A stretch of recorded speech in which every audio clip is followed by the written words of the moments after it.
త్వరగా పూర్తి చేయండి. మీరు వెళ్ళండి. సరే సార్, వెళ్ళొస్తాం సార్. రండి. చెప్తే నేనే మీ ఆఫీస్కి వచ్చాను కదా, మీరు ఎందుకు ఇక్కడికి రావడం? నీ పవర్ ఏంటో నా దగ్గరే చూపిస్తున్నావా? నువ్వు ప్రజలకు సీఎంవి, కానీ నాకెప్పుడు నువ్వు రుణగ్రస్తుడివి. నిన్నెందుకు సీఎంని చేశాను? నాకు నా బిజినెస్ కి విశ్వాసంగా ఉంటావని. కానీ నువ్వు నా కొడుకునే ఎంక్వైరీకి పిలుస్తావా? Excuse me sir. IG, don't talk. నీ కూతురు లండన్ పోలీసులకు దొరికినప్పుడు ఎవరికీ తెలియకుండా నీ పరువు కాపాడి నీ కూతుర్ని బయటికి తీసుకొచ్చాడు ఈ విజయ రఘునాథ్. ఆ విషయం మర్చిపోయావనుకుంటాను. సార్, పెద్ద మాటలు మాట్లాడుతున్నారు సార్. ఇప్పటికీ మీ విశ్వాసపాత్రులమే సార్. సార్, నా కొడుక్కి బంగారు కడియం వేసినట్టు వేసి ఇప్పుడు వాడి చేతికి ఇనుప సంకెళ్ళు వేసి జైలుకు పంపిద్దామని చూస్తున్నారా? అదే విశ్వాసమా? సార్, పెళ్లి రోజు దగ్గర పడుతోందని తెలుసు కదా. సార్ కాస్త ప్రశాంతంగా ఉన్నాడు సార్. ఏం జరుగుతుందా ఇక్కడ? సార్, జెనిఫర్ మర్డర్ కేసులో జెనిఫర్ ఈ హోటల్ నుంచి బయటకు వచ్చే ముందు జెనిఫర్ కి సిద్ధార్థ్ కి పెద్ద గొడవ జరిగింది సార్. అందుకని నా కొడుకే నేరస్తుడని ఫిక్స్ అయ్యారా? అందుకు మీ దగ్గర ఎవిడెన్స్ ఉండాలిగా, అది చెప్పండి. ఎంత ధైర్యం ఉంటే నా కొడుకుని విచారణకు రమ్మంటారు? సార్, సీఎం గారే ఎవరైనా సరే యాక్షన్ తీసుకోమన్నారు. ఊరుకోవయ్యా.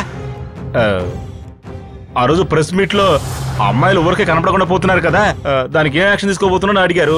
అందుకని ఎప్పట్లాగే చట్టం తన పని చేసుకుంటుందని చెప్పాను. ఎప్పుడూ లేనిది ఇప్పుడు యాక్షన్ తీసుకుంటున్నారు, అది వీళ్ళ అబ్బాయి మీద. మిస్టర్ వీరభద్ర, ఈ మర్డర్కి సంబంధించి వీళ్ళ అబ్బాయిని ఏ ఎంక్వైరీకి పిలవకూడదు. లుక్, నా కొడుకు సిద్ధార్థకి ఈ జెనిఫర్ మర్డర్ కేసుకి ఎటువంటి సంబంధం లేదు. ఇప్పుడే మా అబ్బాయితో మాట్లాడి ఇక్కడికి వస్తున్నారు. నాతో విశ్వాసంగా ఉంటే జీవితాంతం విఐపీలా ఉంటారు, లేదంటే అడ్రస్ లేకుండా పోతారు. జాగ్రత్త. సార్, మీరు కోప్పడే విధంగా తప్పు జరిగింది, అందుకే క్షమాపణ అడిగాను. మీరు నవ్వితే బుగ్గలో సొట్టబడుతుంది, కానీ కోప్పడితే మేము ఎక్కడ పడతామో మాకే తెలీదు. మీరు ప్రశాంతంగా పెళ్లిపోయిన చూడండి సార్, మేము ఉన్నాం కదా. నన్ను నమ్మండి సార్, నేను చూసుకుంటాను.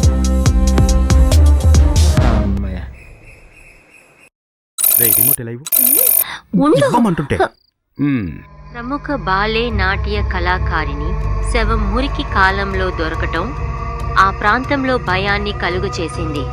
ఆ కళాకారిణి పేరు జెనిఫర్. ఇది హత్య, ఆత్మహత్య అనే విషయంపై పోలీసులు తీవ్రంగా ఎంక్వైరీ చేస్తున్నారు. ఆమెకి శత్రువులు ఎవరన్నా ఉన్నారా అని ఎంక్వైరీ చేస్తున్నారు.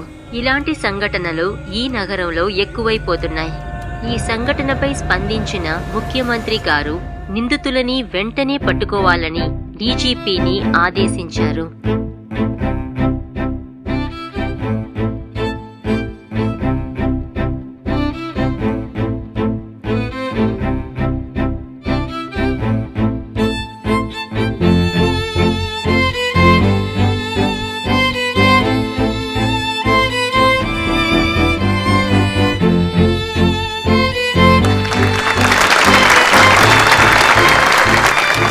ఈ డాన్స్ ప్రోగ్రామ్ ని అద్భుతంగా నిర్వహించిన మిస్ జెనిఫర్ ని అభినందిస్తున్నాం.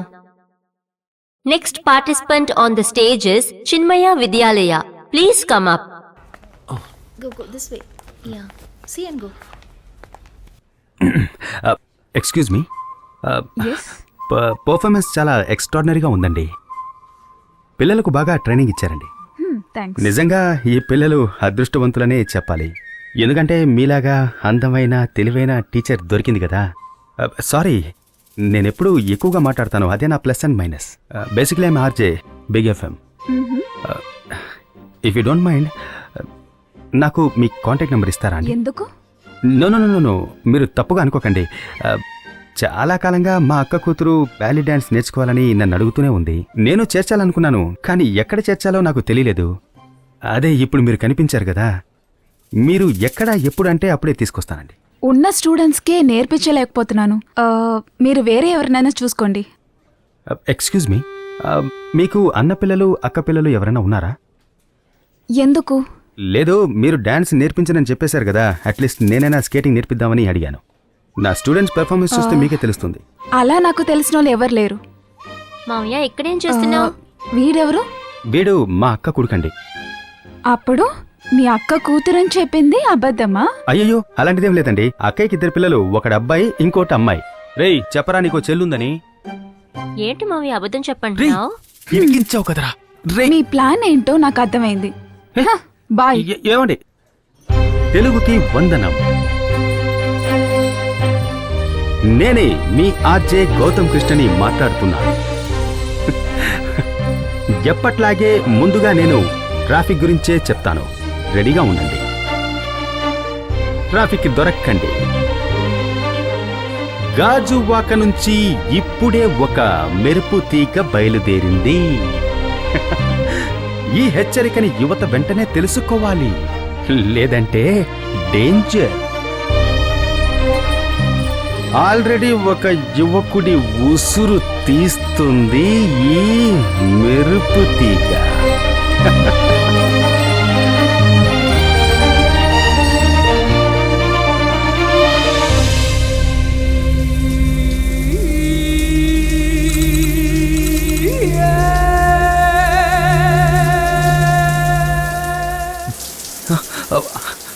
చెప్పక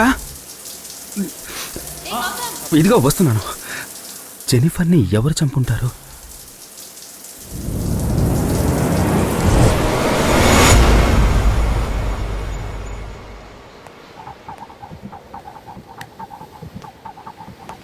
రమ్య, ఎస్ సార్. ప్రసాద్ని వెంటనే రమ్మని చెప్పు. సార్, అతను మన పని మీద ఢిల్లీ పంపించాం. పని ఇంకా పూర్తయి ఉండదు. పని అయిపోయి ఉంటుంది, వెంటనే బయలుదేరి రమ్మని చెప్పు. Okay sir.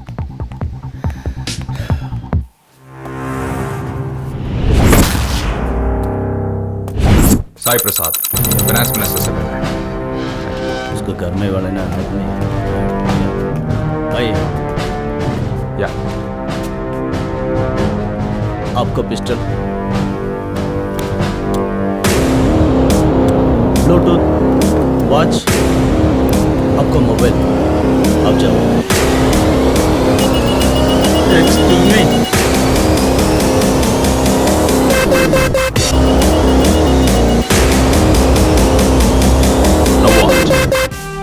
आपका कोट।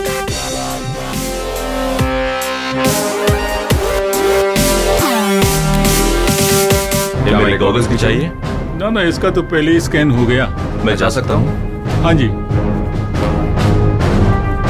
जो भी मैं देखता हूँ उससे मैं बात करता हूँ, समझे? ठीक सर। नमस्ते सर। हाँ नमस्ते, साइबर क्राइम ऑफिसर साई प्रसाद। आजा। विजय रघुनाथ जी से आपने लिए पैसे 150 करोड़, कब वापस दोगे ये पूछने मुझे भेजा है। విజయ్ మనిషి బా నువ్వు. క్యా మనీ క్యా కరెన్సీ, ఏం మాట్లాడుతున్నావు నువ్వు? నాకైతే ఏమీ అర్థం మీ కాలేదు. మంత్రి పదవిని కాపాడుకునేందుకు మా సార్ దగ్గర 150 కోట్లు తీసుకుని మీ హైకమాండ్కి ఇచ్చి మీ పదవిని దక్కించుకున్నారే, ఆ డబ్బే 150 crores. ఆ రోజు మా సార్ మీకు డబ్బు ఇవ్వలేదంటే आपका फाइनेंस मिनिस्टर पोस्ट खत्म हो जाता।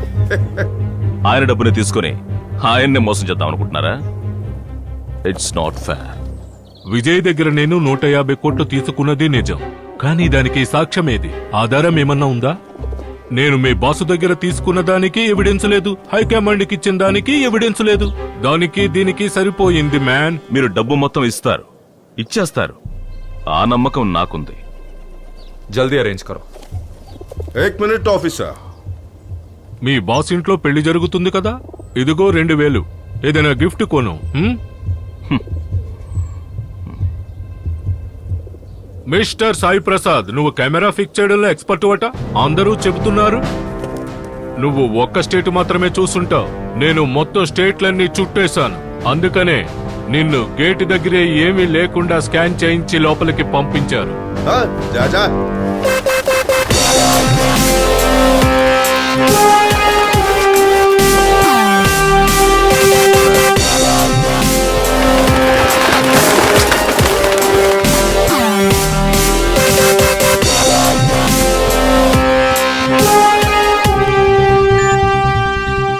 हाय स्वीटहार्ट। సార్, ప్రసాద్ సార్ మీకు ఒక వీడియో పంపించారు. విజయ్ దగ్గర నేను 150 కోట్లు తీసుకున్నది నిజం, కానీ దానికి సాక్ష్యం ఏది? ఆధారం ఏమన్నా ఉందా? నేను చెప్పానుగా, పని పూర్తయిపోయింది. నెక్స్ట్ ఫ్లైట్ కి రమ్మని చెప్పు. Okay sir. నేను కెమెరాని ఎప్పుడు పెడతాను, ఎక్కడ పెడతాను, ఎలా పెడతాను అనేది ఎవ్వరికీ తెలియదు. కానీ నేను ఒకరిని టార్గెట్ చేశానంటే వాళ్ళ బాత్రూంలో పడబెడతాను.